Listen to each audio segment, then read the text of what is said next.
Hi students, welcome back to my channel. My name is Cristina, and in today's video, we're going to be discussing the present continuous.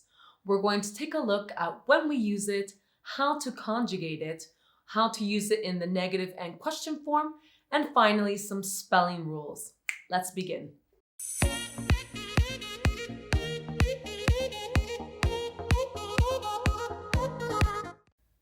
So when do we use the present continuous? We use it when we refer to a continuous action happening at the time of speaking or around now. For example, we could say, "We are having dinner. I'll call you back later." Or we could say, "Amanda is watering the plants." We also use it with temporary situations, even if the situation isn't happening at this very moment. For example, we could say, "Sarah is working at a coffee shop until she finds a teaching job in her field." Or we could also say, "She is looking after the kids for the evening." We also use the present continuous with temporary habits. For example, we could say, "Francisco is studying to become an architect." Or we can also say, "Amy and Josh are exercising a lot these days." If you notice, they are habits, they are repeated actions, but they are temporary, they will not be forever. So in these cases, we would always use the present continuous. We also use it to express annoyance at a repeated action or habit, often used with the words constantly or always. For example, we could say, "Thomas is constantly coming late."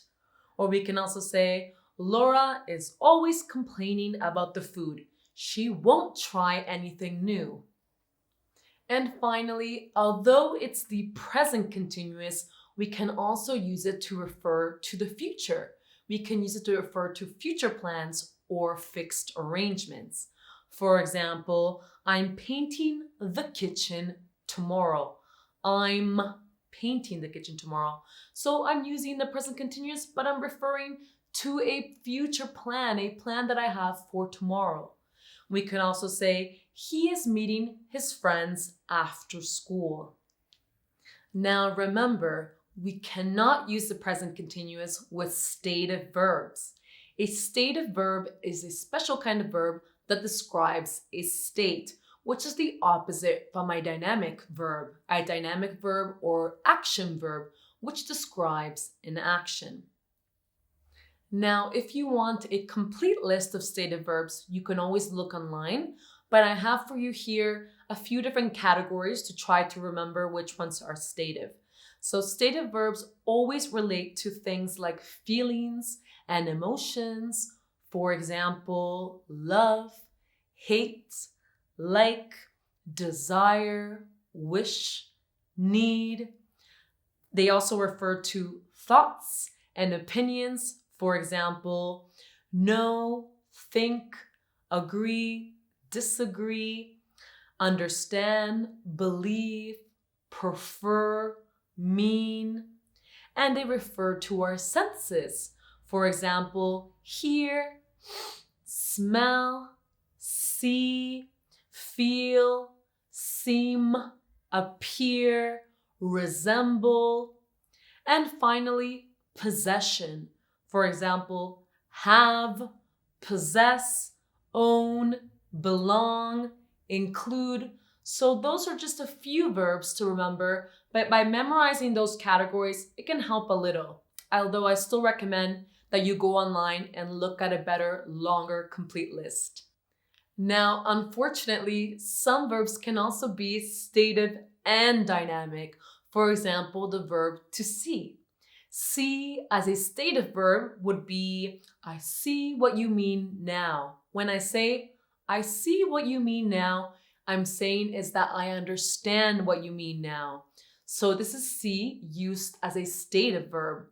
If we use it as a dynamic verb, we could say, "I'm seeing my parents tomorrow." Here, this would mean I'm meeting with my parents tomorrow. So you can see how we use the same verb as a stative verb and a dynamic verb, but we'll look at that more in detail in a future video.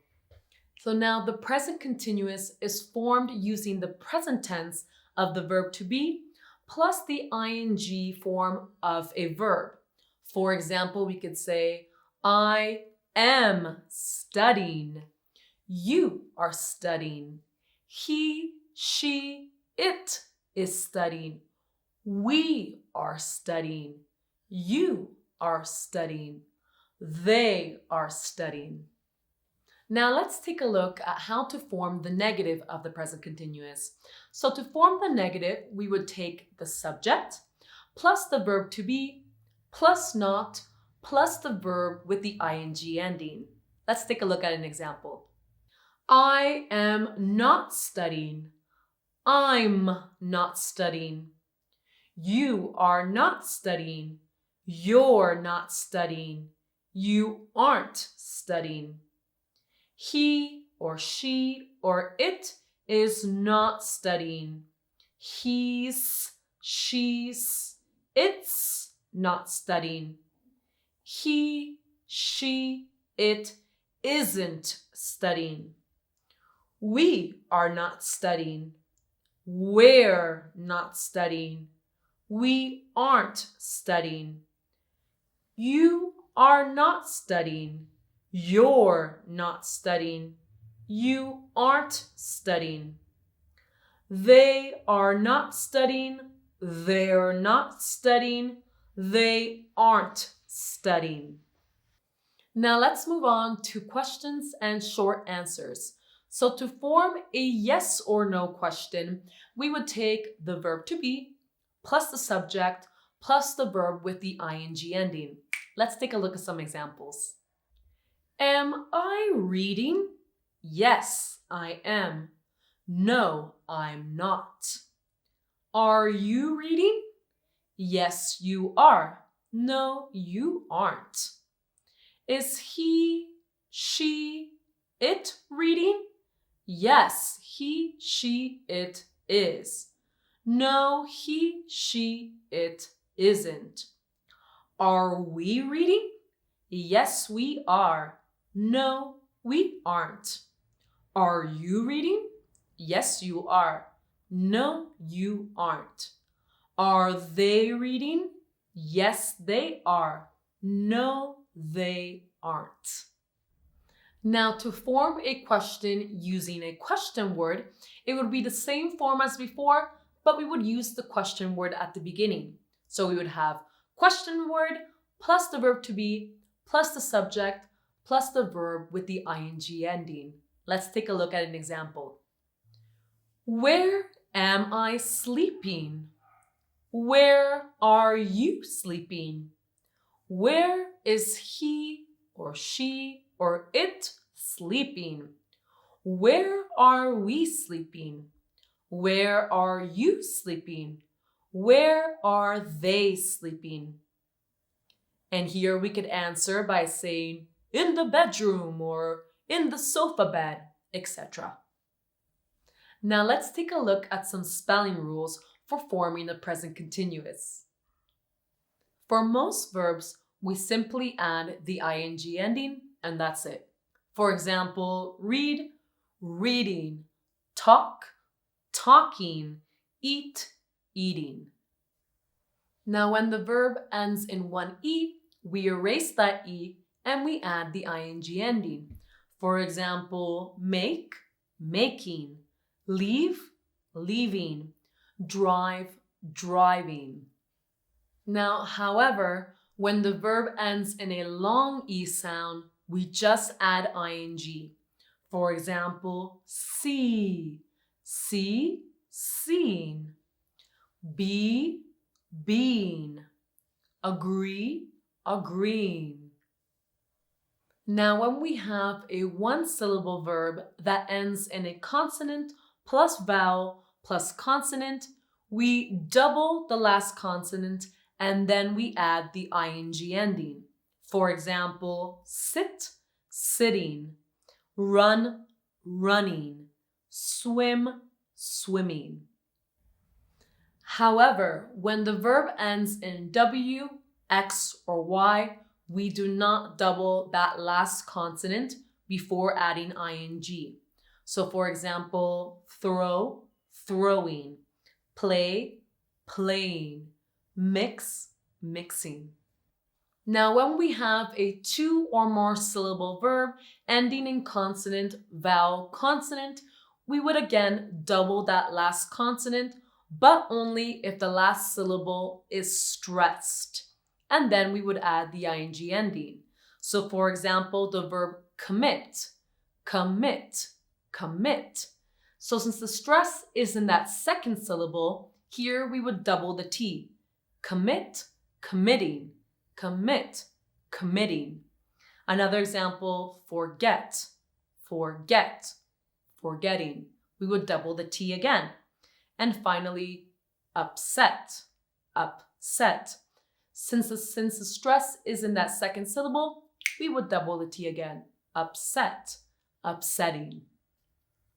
However, if the last syllable is not stressed, then we do not double that last consonant before adding the ing ending.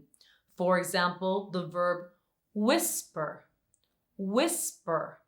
Since the stress is in the first syllable, then we would not double the last consonant in whisper. So we would just have one R here. Whisper, whispering. Another example, budget, budget, budgeting. And finally, enter, enter, entering. Now, when the verb ends in IE, we change the IE to Y before adding that ing ending. For example, die, dying, lie, lying, tie, tying. All right, students, we've made it to the end. I hope that you enjoyed today's video. And if you have any questions about what we talked about today, make sure to leave a comment down below.